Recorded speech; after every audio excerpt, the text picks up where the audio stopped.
everyone. Welcome to today's webinar. Our topic today is fuel cells for educational facilities, and this webinar is a co-production of Clean Energy Group and our Resilient Power Project, as well as the Northeast Electrochemical Energy Storage Cluster. And our host today will be Todd Olinsky-Paul. Todd is a project director for the Resilient Power Project here at Clean Energy Group. But before I pass it over to Todd, I'm just going to go over a few quick housekeeping notes with everyone. So all of our participants today are in listen-only mode. This means that you can hear us, but we can't hear you. You have a couple of options for joining the audio portion of our webinar. You can use your computer, mic, and speakers, or you can dial in using your telephone, and there's some instructions on your screen and on your webinar console. A very important note, please submit your questions throughout the webinar as you think of them by typing them into the question box on your webinar console and hitting send. We will be reading all of your questions as they come in, and we will be saving some time at the end of our presentations to go through as many questions as we can. So please don't wait until the end to submit your questions. Type them in as you think of them. We'll be queuing them up and answering them as we can. And a final note, this webinar is being recorded. You'll find a recording of this webinar as well as all of our previous webinars through the Resilient Power Project on our website at the two web addresses that you see on your screen. And with that, I'd like to pass it over to Todd Olinsky-Paul. Todd? Okay, thank you very much. Welcome to the webinar, everybody. This is a presentation of Clean Energy Group's Resilient Power Project. My name is Todd Olinsky-Paul. I'm a project director here. The Resilient Power Project is funded by a number of foundations, as you can see on your screen, and we're very grateful for that. Next slide, please. And also, we're doing this, as Samantha said, under a contract with NEESC, and so in just a moment I will tell you a little bit more about that.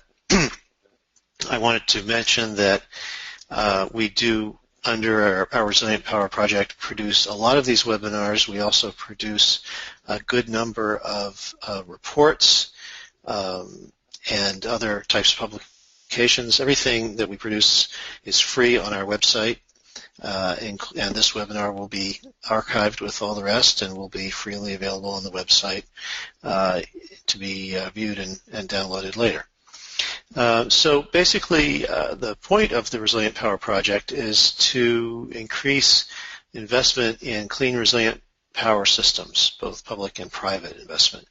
And so what we mean by resilient power is clean, distributed energy and storage systems that can keep critical facilities or critical circuits within facilities up and running during grid outages. So as an example, if the grid is knocked out by a hurricane or a substation goes down due to wildfires or a generating station goes offline for any number of reasons, those are times when you really need the critical services to be functioning. So first responders, medical facilities, communications, transportation, fueling, public shelters, and facilities like affordable housing and retirement homes where people may not be able to evacuate safely and should be able to shelter in place. So these are the kinds of facilities that we're talking about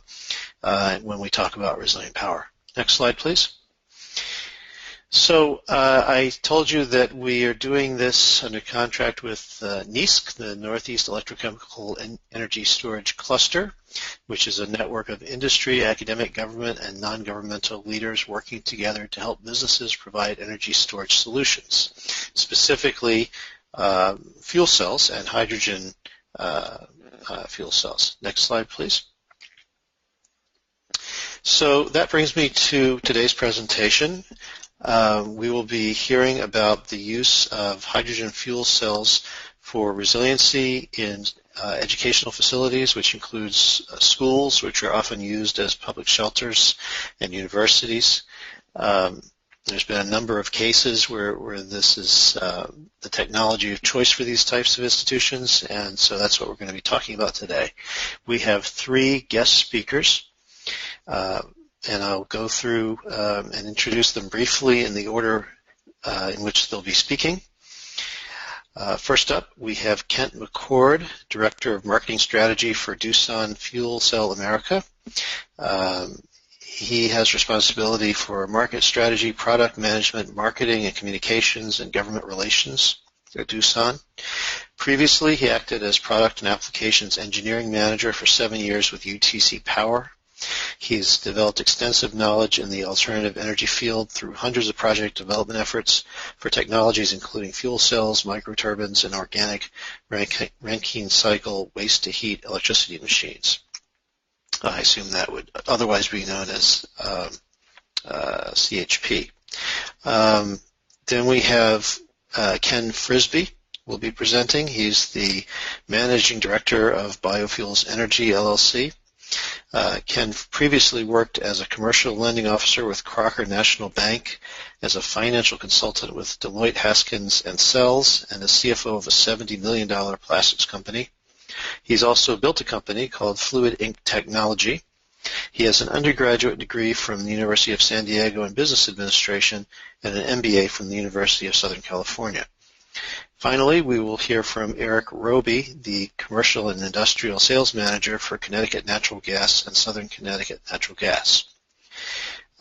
These companies deliver natural gas to 45 cities and towns in Connecticut. Erik has over 15 years of sales and business development experience within the alternative energy, fossil, and utility industries. He holds a BS in economics from the University of Connecticut and an MBA from the University of Hartford. Next slide, please. So I'm going to just turn this over in a moment to Kenneth McCord. Before I do that, I want to remind everyone that we do have a large number of people on the webinar. Once the 3 presentations are concluded, we'll get to as many questions as we can. We'll leave time for that at the end. Please type your questions into the panel on your screen as you think of them. Don't wait till the end. That gives me a chance to kind of sort through them and eliminate redundant questions and put them in some kind of list of priority. And yeah, so that's basically it. I will now pass it over to Kenneth McCord for our first presentation. Okay, thank you, Todd, and thank you for hosting this important webinar. I'd first like to acknowledge for everybody that today is National Hydrogen and Fuel Cell Day. So, you know, that'll be fun, and it's a great timing for the webinar. And thanks for joining us. So I'm going to talk about our Doosan fuel cells and our experience with educational facilities, and with a special emphasis on our resiliency. Doosan Fuel Cell is a company in South Windsor, Connecticut. We have our entire operations here, from engineering and production through marketing and sales. So I'll go quickly through these slides. Hopefully you'll have some questions at the end. We're trying to promote a new energy model for powering buildings and facilities. The old model is on the left in this slide. Building needs electricity, gets that from the grid. The grid is primarily fossil fuels and nuclear power. Buildings need heat, especially here in the Northeast. We get that with on-site boilers, and we need backup emergency power, typically provided by diesel backup generators. What we have to offer, and what we're promoting for consideration, is a new fuel cell model where all of those services can be provided by a single device sited on-site at the facility. A fuel cell system, there are several out there. Ours is powered by pipeline quality natural gas and creates continuous duty primary power as well as backup emergency power. And heat. It's a combined heat and power system. So with one device, a building can get all of its energy needs with very high efficiency. So our system is called the Pure Cell system. It is a 440 kilowatt natural gas fueled combined heat and power system. It is a hydrogen fuel cell. We first convert the natural gas to hydrogen on board our system on demand. And then the hydrogen is used in the fuel cell, which is an ultra-clean and efficient electrochemical reaction to generate electricity and heat. There's no combustion, and there's no moving parts in the generation of electricity. There are some moving parts in the machine itself for pumps and blowers. But the result is a very clean source of energy, very high efficiency, ultra-low air emissions, very low CO2 due to high efficiency, and there's no water usage, so it can result in significant water savings compared to centralized distributed generation. So fuel cells are clean. But more and more people are realizing that fuel cells are a great source of secure, resilient energy. Our fuel cells run continuously, 24/7, and they can run with or without the grid. If the grid fails, we can continue to power a building. So we'll talk more about that. And because they're pretty simple devices, really, they have world-class uptime and availability. But at the same time, they're cost-effective. We have a number of customers. We'll talk about many of them here. They're all saving money on their utility bills. We have industry-leading cell stack life. Fuel cells are kind of like batteries. They do wear out over time. Ours lasts 10 years or more, so that's important. And they run on low-cost natural gas. And Erik from UI will talk about natural gas, so it's a great time to be generating energy with on-site natural gas systems. So it is a combined heat and power product. This slide talks about the fact that we get continuous clean electricity plus critical emergency power, but also heat, and there's a variety of applications for heat. I won't go through this list, but it's there for reference. There are a number of environmental benefits to be derived from installing fuel cells at your facility. Because of the high efficiency, we can save a significant amount of CO2 related to the CO2 footprint, carbon footprint of a building. Also, smog-forming compounds like NOx and CO, also tremendous savings compared to the conventional utility power. We can save water versus conventional power generation, and they're very quiet. But with the Resilient Power Project, really want to focus on the ability of the system to run independent from the grid. And what we show here is our backup power capability. As I said, again, this system is designed to run continuously 24/7. Typically, when the grid is there, we work in parallel with the grid. But if the grid fails due to natural or man-made reasons, we can switch our operating mode and continue to keep critical loads or emergency loads up and running. And when you compare this to the conventional diesel backup generator, there's a number of advantages. Because now you've got a system, the fuel cell, running continuously, and it's a critical asset that's used continuously to save energy rather than sitting idle for 90.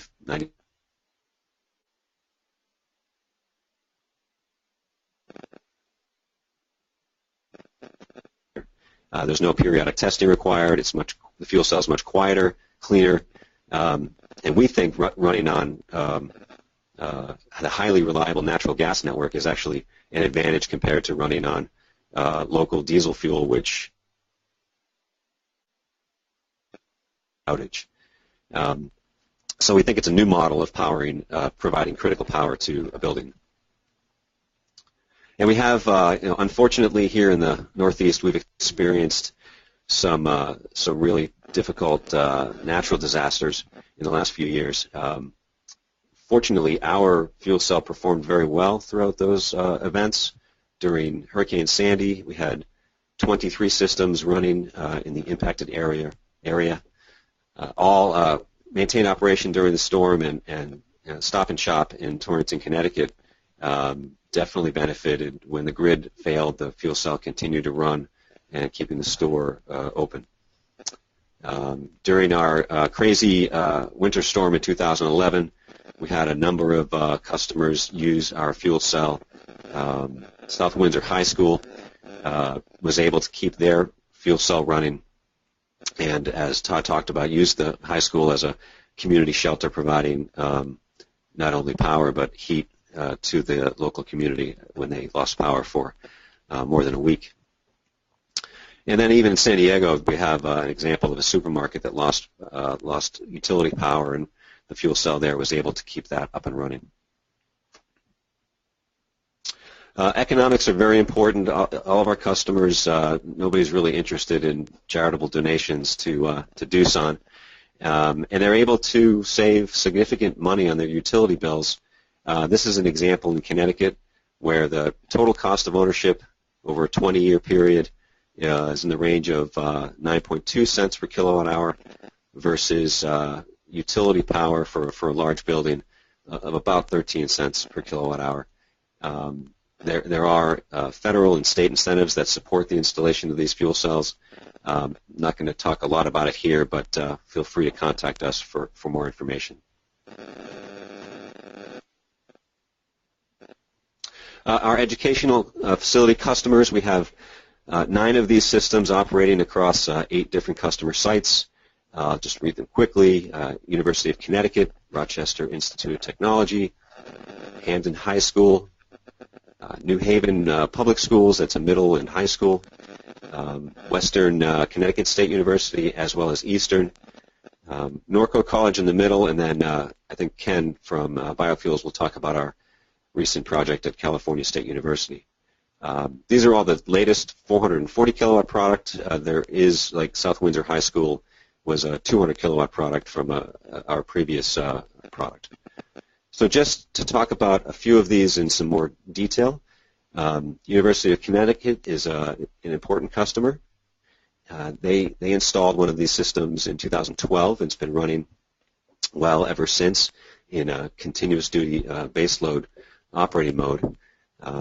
It is a combined heat and power device. Heat recovery is used for space heating, space cooling, and domestic hot water.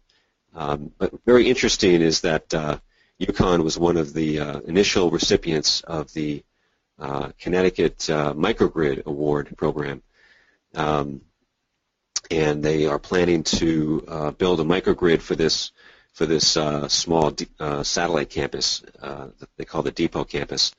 They plan to build a microgrid centered around the fuel cell plus utilizing the solar PV that is there, and there are some backup gensets there as well. So the microgrid will coordinate all of those loads and keep the entire campus up and running in the event of a utility outage. Rochester Institute of Technology installed a fuel cell in 2013. It was a new construction project at their new Golisano Institute for Sustainability. It's always nice to get involved in a new construction project. It's a little bit easier to maximize the value of the fuel cell system. It's a continuous duty baseload operation, but it's also set up for grid independent backup power as we've been talking about. So they have that capability at that site. And this project was funded by a New York State program managed by NYSERDA called the PON 2157 program. And it's actually an active program now. There's substantial funding available for people to install fuel cells at their facilities. And then my final example here is Norco College, which is in Norco, California, recently installed and running. It is, again, a continuous duty baseload operation. Now, this facility in Southern California requires cooling most of the year, and we're able to provide that by using an absorption chiller that we sell and service that takes our heat and converts it into useful chilled water for the facility. Just wrapping up quickly, there's a few slides here showing our key markets and our major customers. Won't get into details. It's a reference for you. Verizon is our largest U.S. customer with about 20 facilities, 20 units over 10 facilities in California, New York, and New Jersey. There's some other notable name brands here. These are all good applications for combined heat and power and reliable on-site generation. Also, on the next slide, a number of supermarkets use our fuel cells and definitely value the resilient power capability. A lot of commercial buildings, including the new World Trade Center complex in Manhattan. And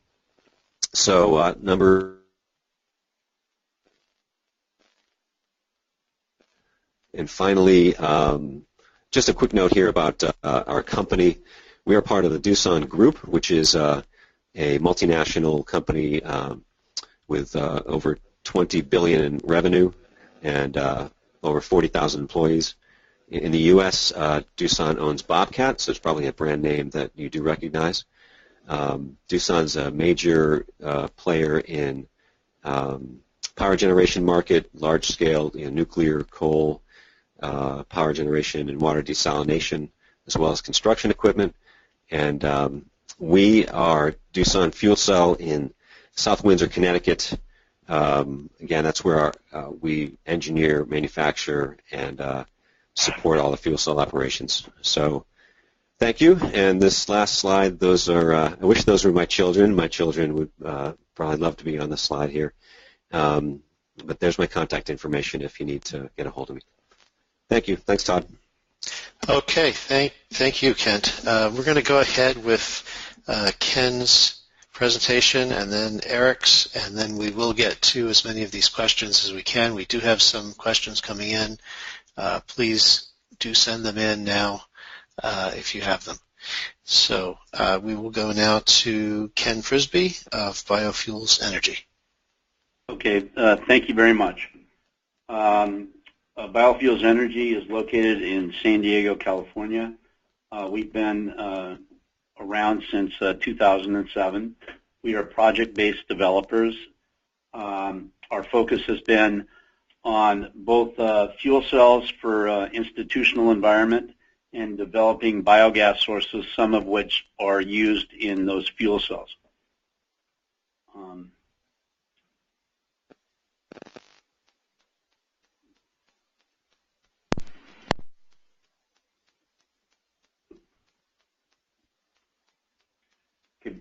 Biofuels Energy, we take everything from cradle to grave in terms of developing a project.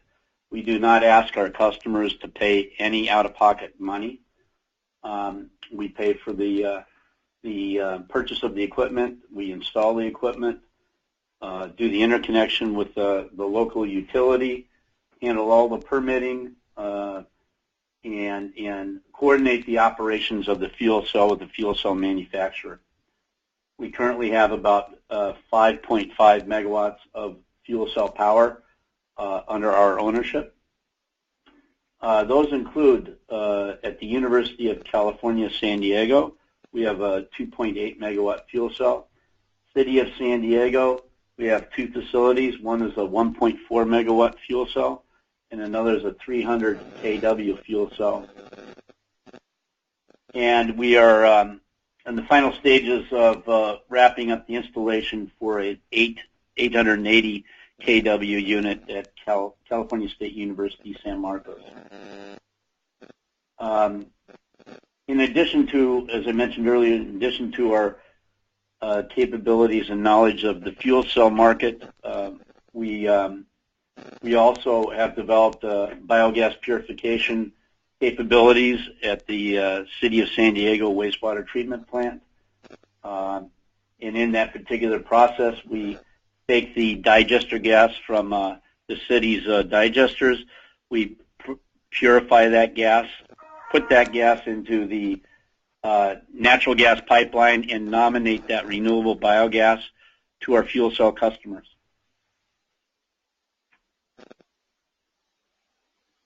A little bit about our project at California State University San Marcos. The university was founded in 1989, has over 10,000 students. It's part of a 23-campus CSU system. The San Marcos campus has more than 1 million square feet of facilities, and it has an annual budget of around $189 million, supporting over 5,000 employees.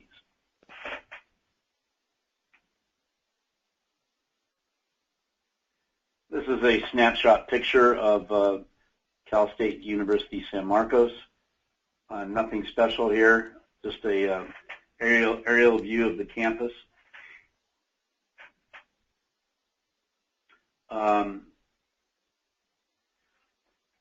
Before I get into this next slide, I'll say that when we look at fuel cells, we look at them to provide the baseload power for the university or for the institution we're dealing with, such that they're running 24/7, and that we always are covering the base load of that institution.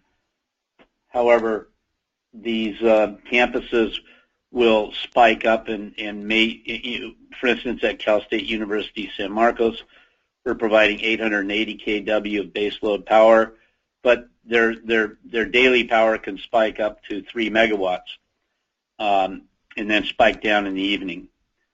At UC San Diego, their power requirements are in the range of 40 megawatts. We provide 2.8 megawatts of power, so we're a fairly small system relative to their overall needs. But we are part of their microgrid, which ties into not only the fuel cell to solar, but to 25 megawatts of genset power on campus, and I believe their microgrid is the largest microgrid in an institution in the country. To the projects that we've developed relative to the fuel cell technology, is able to take advantage of federal tax incentives. On each of the projects we've done, those tax incentives include a 30% tax credit for the federal investment tax credit from the U.S. Treasury. You also are entitled to accelerated depreciation, or called maker's depreciation. In our CSU San Marcos project, we were able to monetize the investment tax credit in makers, providing approximately $2.9 million to reduce the project capital costs.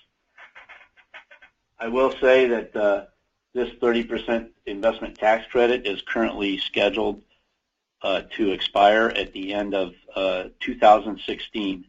Any projects that are in development prior to that period of time will still be entitled to receive that tax credit, but what happens after the end of 2016 is unknown at this point.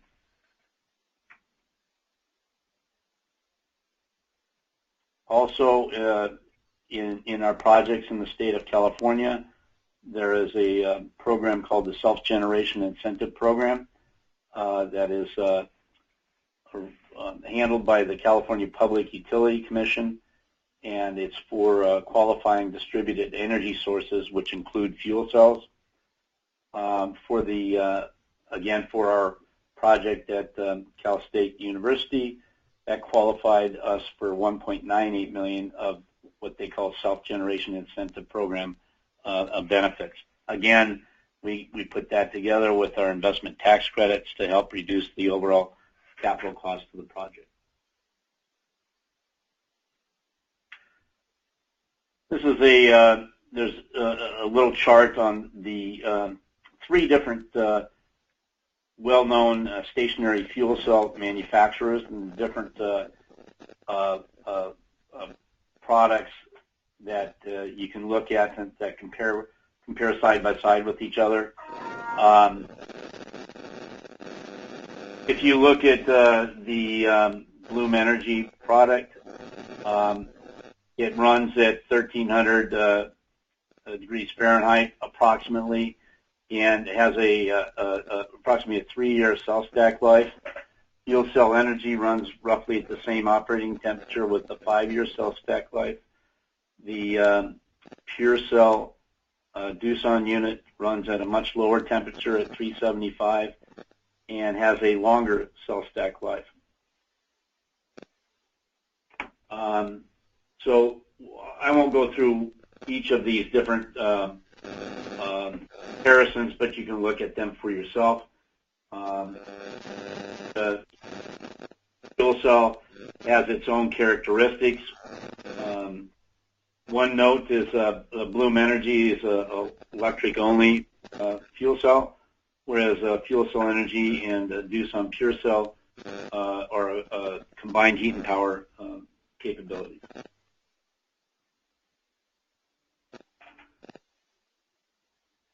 At the CSU San Marcos facility, as I mentioned, we put in 2 of the Doosan 440 kW units, and we tie into both their hot water loop, and we're providing a 90-ton chiller to both utilize the waste heat. The way that works out is during the winter months, the waste heat is used in the hot water loop to offset usage of their boilers, and then in the summer months, the waste heat is used for their to provide chilled water.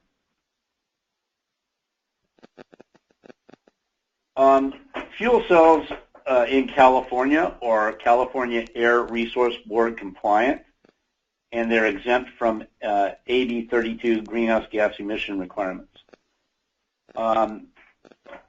Fuel cells that are less than a megawatt are eligible to fall under net energy metering tariffs, which are exempt from certain utility standby charges and departing load charges.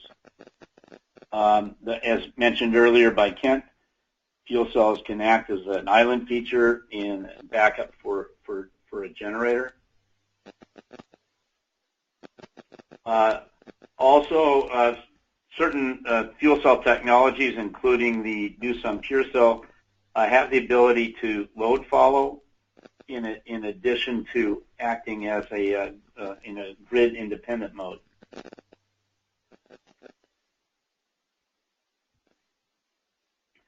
The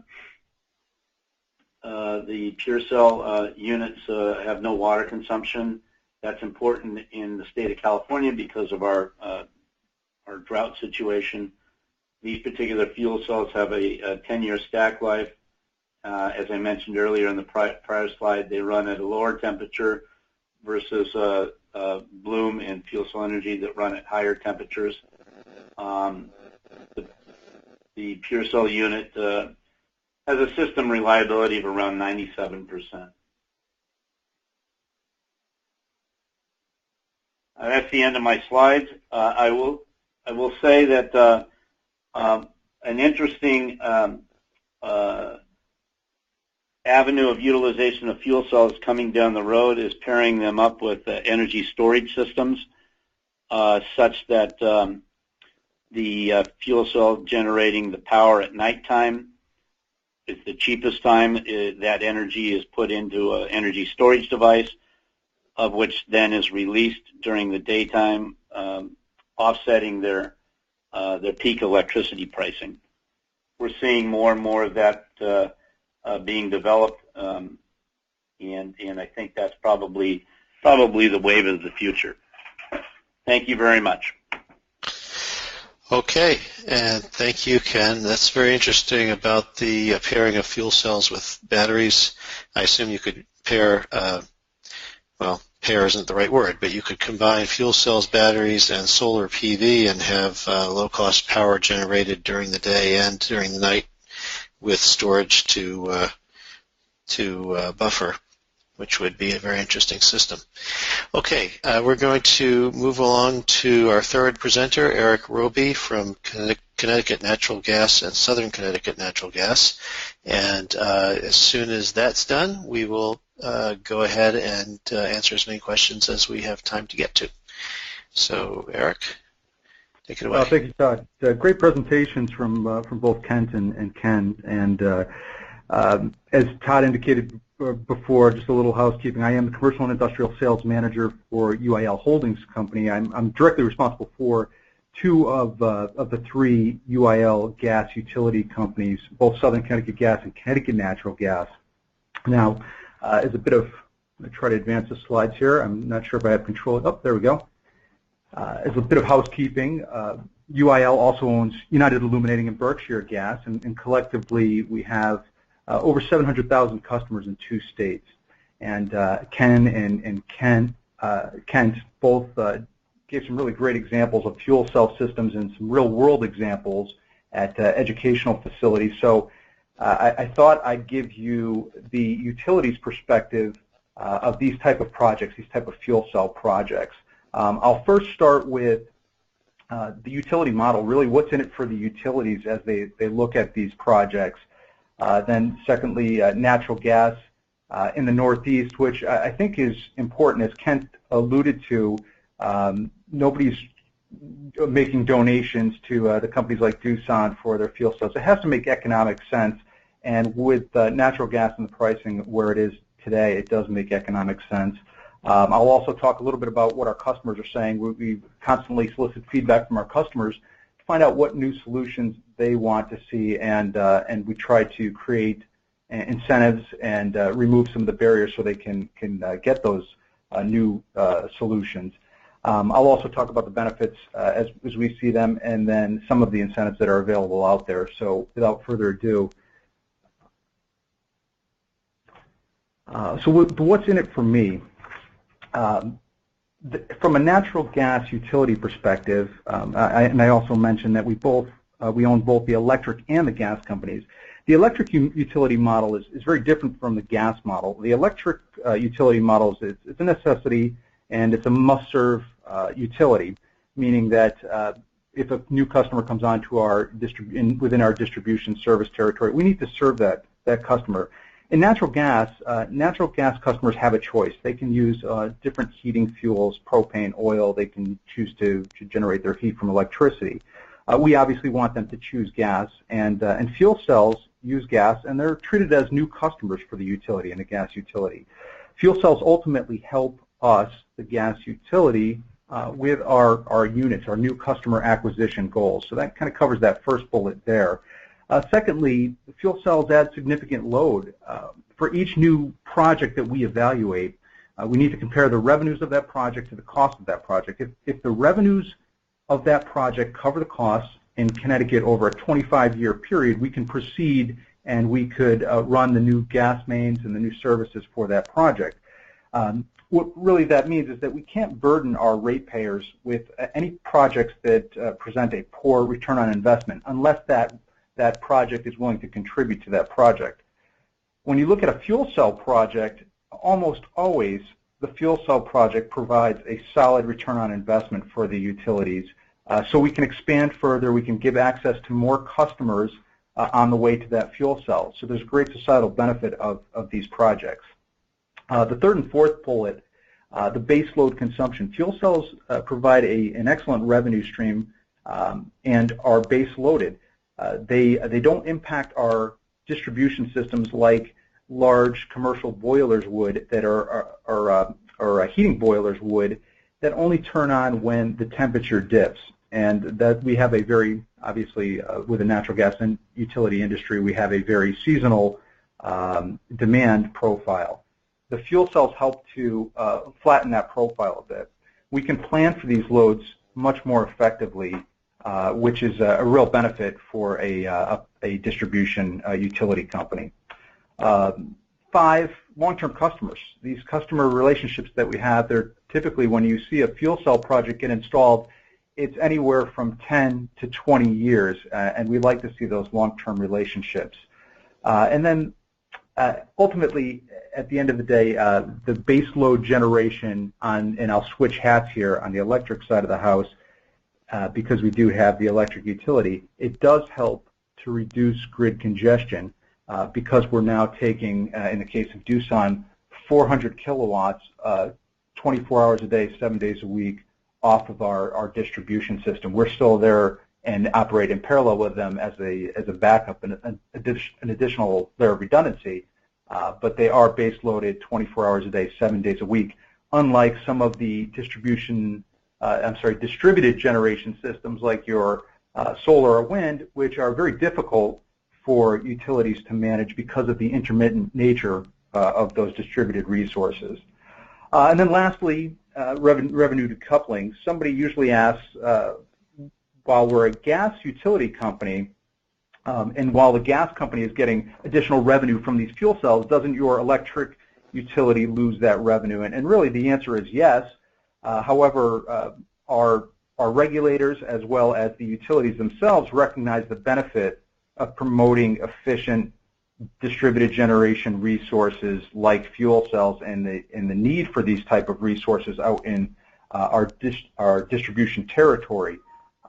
So we are decoupled on the electric side, at least at UI, where our revenues are not directly reflective of our actual kilowatts sold. We have a recoverable rate of return, which again helps us to go out and promote projects like this without feeling the economic impact at the utility. So those are some of the items that's really what's in it for me. I'm going to transition now over to natural gas in the Northeast, which I think is important to understand from an economics perspective, and Ken gave us some great examples of California, so now we're just shifting coast over to the East Coast. From 2010 to the present, you can clearly see that the incentive for our customers to convert from oil or propane to natural gas was really inherent in the distinct pricing advantage that we had. That's come down momentarily at least. Our basic heat and hot water customers really aren't the only ones that are benefiting from this, though.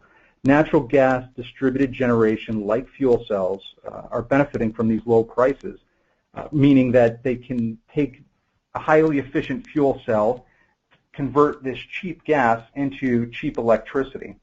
So the reason for this cheap gas is the abundant supply. I think everybody's probably on the call here is well aware that we have an abundant supply here in the Northeast. We're sitting on one of the largest deposits of natural gas in the world, the Marcellus Shale.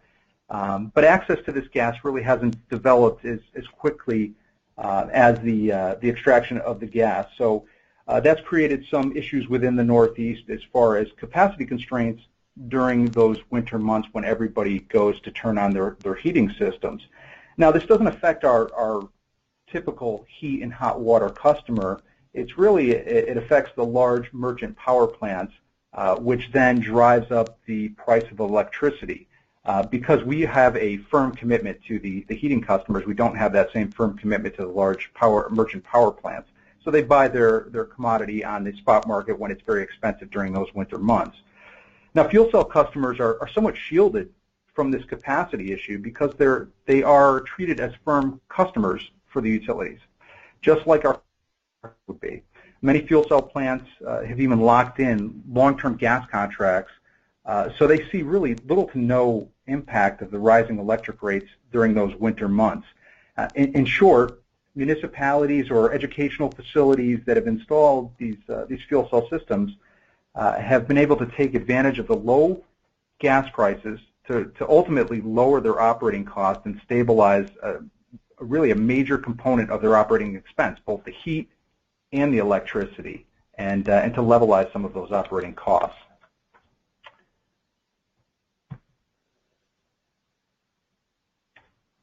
Now, the economic advantage and some of the tools outlined by some of the local Connecticut programs, the Comprehensive Energy Strategy and the LREC, or the Low Emissions Renewable Energy Credits, has really resulted in significant gas growth, as you can see from this chart, over the last few years. And that's also coincidental with the significant pricing advantage that we had over some of the alternate fuels.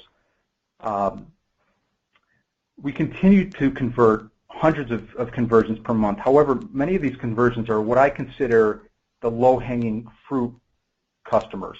So they were either customers that are on main or near main, or have very simple conversions with relatively low barriers to convert. But at some point, we start to run out of these customers as a gas utility, and you can see we've adjusted our goals accordingly. So to continue our gas expansion and to continue our franchise expansions as a gas utility, we need to find new growth opportunities. And the best way to do that is to listen to our customers, which we do constantly. We solicit feedback on both the electric and the gas side to find out what our customers need. And if you condense down the feedback that we receive, our customers want a solution that gives them fuel choice. Fuel cells help you do that as well. Something that's convenient, something that's clean, simple, has an economic value proposition at the end of the day. And last but not least, and especially for schools and those schools that serve as shelters, it must be reliable. As an electric utility, the one thing that we can guarantee is that you're going to lose power at some point. Natural gas is inherently more reliable, and a fuel cell operating on natural gas is one of the simplest, cleanest, most reliable economic solutions on the market today. And it has a relatively minimal impact to your facility. They are relatively off-the-shelf systems and designed to be as plug-and-play as possible. But unfortunately, there's never a one-size-fits-all for our customers, and we have to constantly look for solutions that provide the greatest value. And we try to design not only incentives, but we also try to design programs that can help each one of our customers, both small and large. So what we do is we try to help our customers layer as many of these programs and incentives as possible. That might be through special financing, gas incentives, conversion incentives, expansion incentives, manufacturers incentives, and then we combine those with some of the larger programs that were part of legislative acts, specifically the distributed generation rebate rider in the state of Connecticut, which is a fantastic tool to make these projects really economically viable over the long run. What the DG rider does is it allows fuel cells or distributed generation resources of less than 65 megawatts, fuel cells being included in those, to waive the distribution portion of the bill. That's the demand component as well as the distribution portion of the natural gas bill. So effectively, there are some small pass-through charges, but effectively you're paying for the commodity portion of the bill for the fuel that goes into that fuel cell. When you combine some of the financing options and you add in the LREC program, which is the Low Emissions Renewable Energy Credit Program in the state of Connecticut, it really does create a long-term economic value and with economic viability for the customers that install these systems in our service territories. And that's what we've heard, and Kent did show some examples of some of those customers. Now I just want to kind of shift gears a little bit and just show you an example of one of our actually largest gas expansion projects in the last 30 years. And some of these incentive programs have allowed us to go forward and expand into new municipal franchise territories. This is a graph of the East Hampton project, which we are well underway and nearly completing. But most of our expansion opportunities have involved municipal anchor customers, including schools. Educational facilities are usually a key component to this. These anchor customers are really necessary for us to meet the specific hurdle rates which allow us to go forward and build these projects. Now, the East Hampton schools, I've noted 3 of them, East Hampton High School, the Center School, and Memorial School, have just received access to natural gas. They never had access to natural gas before. Now, they look at that and they have energy options, which weren't available to them before. They can now start to consider things like fuel cells. They can consider deploying a microgrid for the center of town, and or simply set up a fully functional kind of emergency reception area. So in addition to towns like East Hampton, they also benefit from having an additional tax revenue of the new utilities come in. So it's a win-win all the way around. They have energy options, and they also have a new tax revenue, and they're saving on their energy costs significantly when they go over to a fuel cell system. And last but not least, they have that reliability. So just to summarize, fuel cells are a smart choice. It's a smart choice for educational facilities from the gas utility perspective, and we've seen a lot of these projects and very successful projects go forward. They really are an effective hedge against rising electric costs and or some volatile electric costs, as I described with the capacity issues that we've seen here in the Northeast. They provide they're an effective mechanism for long-term budget stability. They allow customers to lock in their natural gas price for an extended period of time. As a gas utility, we cannot lock in those gas prices. Our distribution portion of our bill is locked in by the regulators and approved by the regulators. However, the commodity portion of it is not something that we can lock in. If you went to a third-party marketer, they can lock that in for a longer period of time, and you can effectively know exactly what the cost on a cents per kilowatt hour basis is going to be over the long run for your project. It helps for your budgeting purposes. They can also provide, these fuel cell systems can also provide access to the natural gas. So not only does the school get the fuel cell system at the end of the line, but all the businesses and the residents along the way could also tie into that natural gas line and now have access to a cleaner, more reliable fuel source. The gas infrastructure that goes along with that, obviously, I mentioned it increases the tax revenue for some of these municipalities, these new school systems. It's sustainable, and it's sustainable right at the source where you need it.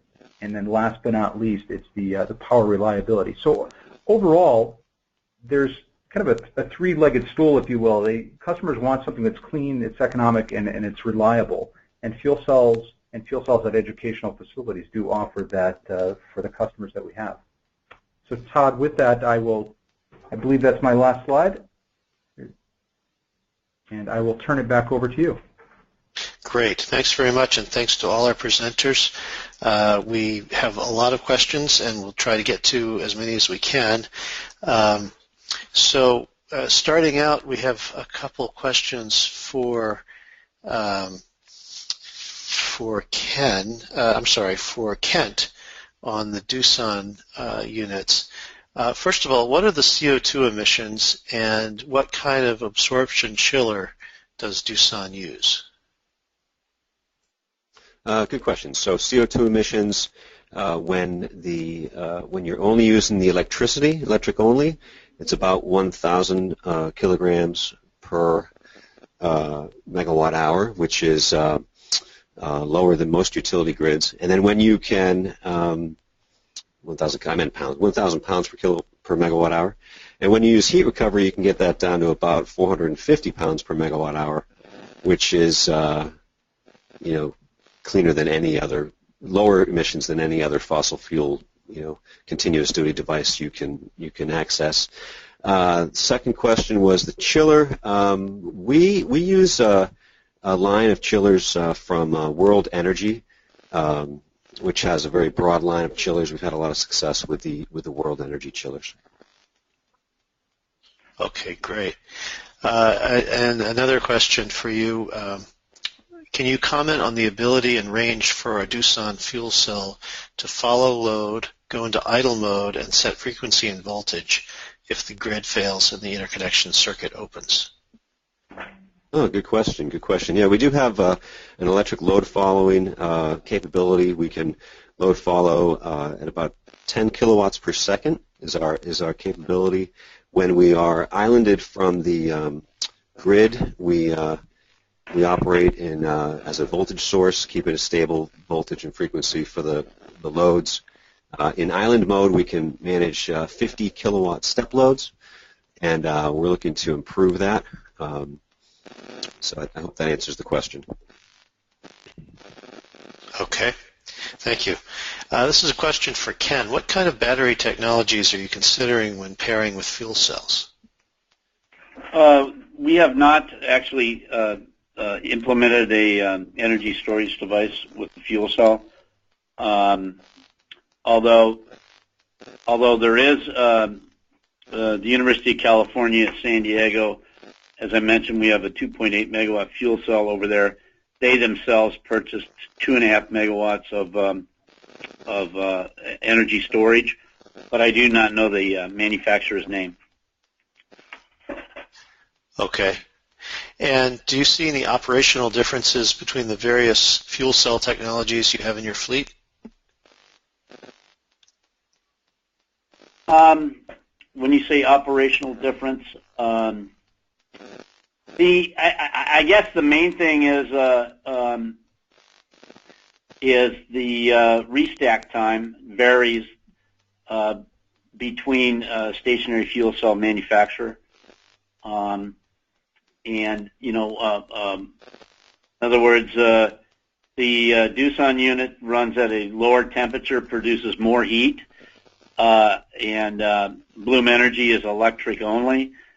Fuel cell energy runs at a much higher temperature, but has more electric efficiency.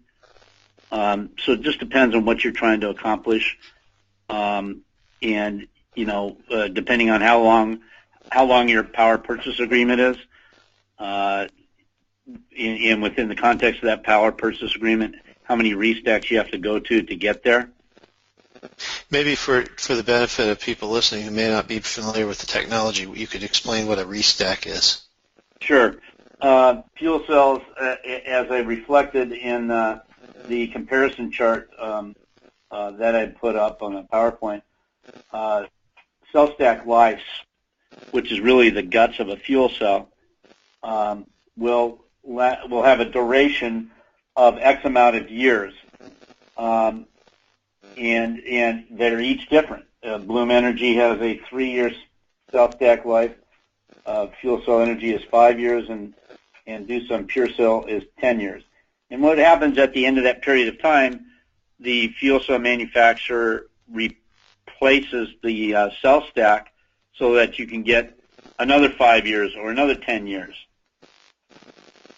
The cell stacks are really they're cookie-like sheets that are embedded within the framework of the fuel cell, and that is where the magic potion is going on. That's mixing the air and natural gas to create the chemical reaction to produce the electricity and the heat. Okay, great. Thank you. It's like a car, an engine and a motor. It'll only last so many years. Sure. Okay. Question for Erik. Any trend for restructured gas or electric utilities to own and operate fuel cells behind the meter as a reliability asset? I guess when you say own and operate, if you're talking about restructured, it would be more of a contractual relationship. But anyhow, behind the meter fuel cells, is there any trend toward that? I don't know of any trend towards that. There is conversations and constant conversations in regards to utilities owning distributed resources like fuel cells, and we, from UIL, has actually, through a subsidiary company, we now own several fuel cell projects within the state of Connecticut. So we'd like to own them as a utility. I think we do a fantastic job operating them, specifically behind the meter at a customer site. I think that would be a bit of a challenge, and it would probably not happen through the utility itself, but maybe an unregulated subsidiary if it was to occur. Okay, thank you. I'm wondering if we could extend this for another 5 minutes to get to a few more of these questions. Would that be okay with our presenters? Sure. Yes. Sure, that's fine. Okay, terrific. Somebody wants to know whether there's a form factor conducive to residential applications and how much would a system cost. Any residential applications? This is Ken from Doosan. Right now we have just commercial scale products in the 400 kilowatt plus range. I'm not aware of any commercially available residential fuel cell systems here in the U.S. If the questioner is interested, maybe take a look at what's going on in Japan. Japan is a leader in very small residential systems. Not sure they make economic sense here in the U.S., and I think that's why the fuel cell companies really haven't invested in them just yet. Okay. Anybody else want to comment on that one? I can echo Kent's sentiment there. We actually, this is Erik, we have actually looked at it from a business development perspective within our organization, and we came to the same conclusion. It's really not economically viable when you have a small fuel cell system that could be in the order of $20,000 to $30,000. Residential customers tend to go with a small backup generator at that point and in a conventional boiler system. Okay, so the reason that you're saying, I'm asking this because one of the participants in the webinar is asking why wouldn't it make sense for residential customers. You're saying it's not cost effective essentially for residential customers at this point. Correct. Yeah, okay. the state of the technology, just a small system would be, there's economies of scale, so larger fuel cell systems are able to be commercially economically viable right now, but a very small system for residential, it's just not there yet. The technology will get there, and when the costs come down, I'm sure Doosan will get involved in residential fuel cells. It's just not really, it's not available in the U.S. right now for the economic reasons. Sure. Now, it reminds me of the history with CHP, where it was a technology that was known for many years as just pretty much a large, expensive technology that would only be appropriate for a large industrial or commercial facility or a campus, and now we're seeing micro CHP starting to come out where it's scales much better for smaller applications. And I guess you're saying that similar arc might happen with fuel cells. Yeah, I firmly believe it will, just a matter of time. Okay. Well, I wanted to touch on something. A couple of you mentioned that the ITC is important for some of these installations. ITC being the federal investment tax credit for renewables and clean energy systems, which is supposed to expire at the end of 2016. How do you view that? I mean, I don't. I know that the solar folks are certainly concerned about this, and I know there's a number of installations, deployments going on a large scale where people are trying to finish it up between now and the end of 2016 to qualify for the ITC before it goes away. Are you seeing this in the fuel cell industry and in the fuel cell world? Is this an issue? This is Ken Frisbie. The cost per kW of a fuel cell is obviously it's higher than a cost per kW of a genset. Let's say it's two times what a generation unit would cost, straight natural gas generation unit. As an example, the investment tax credit helps reduce that cost to put it on closer parity with standard generation units that are less expensive. On the other hand, the fuel cells, are air compliant. They have no emissions, et cetera, whereas these generation units running off gas, natural gas, they do have emissions.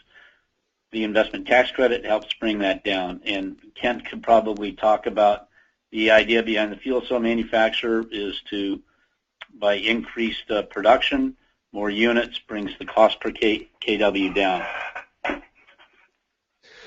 Right. Thanks, Ken and Todd. Yeah, it's very important for Doosan. One of our major objectives is to get our cost of our technology down, and we don't want to rely upon a federal investment tax credit over a long period of time. And we're making tremendous progress on that. Our orders are up, our production system is up, and we've reduced our costs about 30% over the last 2 years, and we plan to continue to do that. But the time is not just quite right to stop the investment tax credit. We need a little bit more of a gentle glide path for this industry.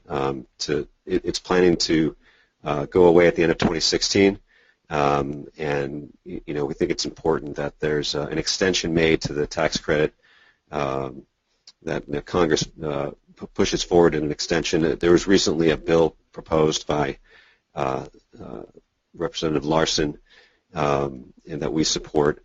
We think there needs to be a more sensible path. This is a very good industry in many ways. We talk about clean, resilient power, and it's a U.S. industry with U.S. jobs here in Connecticut and California and across the country. So, that's kind of our story. We're getting the cost down because we don't want to be a slave to the ITC, but we feel there needs to be an extension, at least as a transition period. Okay. And here's a question from one of our participants. How are materials from the fuel cells recycled after the end of each fuel cell's useful life? What kind of green rating is there for the useful life of the product? That's a great question. About 80% of the fuel cell is recycled at the end of life. Most of the weight is in, there's a lot of steel that is one of the most recycled materials out there, of course. We use platinum in our fuel cells as a key catalyst for the reaction.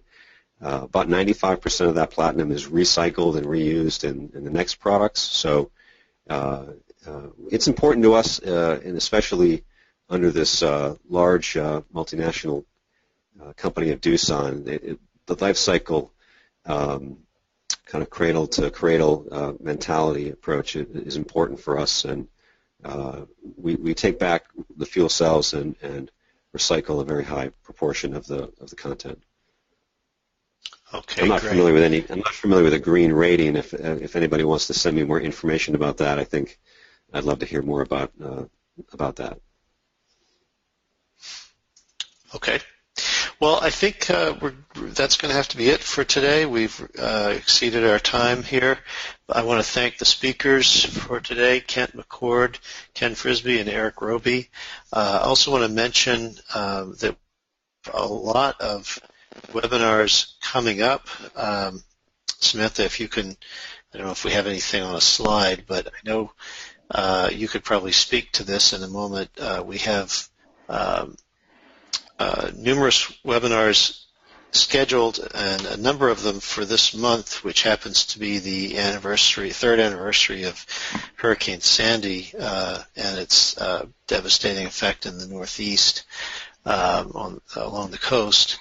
And so in recognition of that, we've scheduled a number of webinars that deal with resiliency topics. We have one coming up on the 14th of October on severe weather and the reliability of the U.S. electric power grid.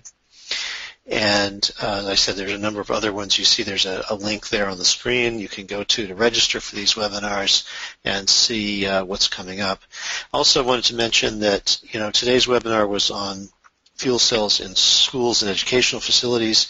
We are about to release a small series of case studies on hydrogen fuel cells and various applications, one of them being schools and educational facilities.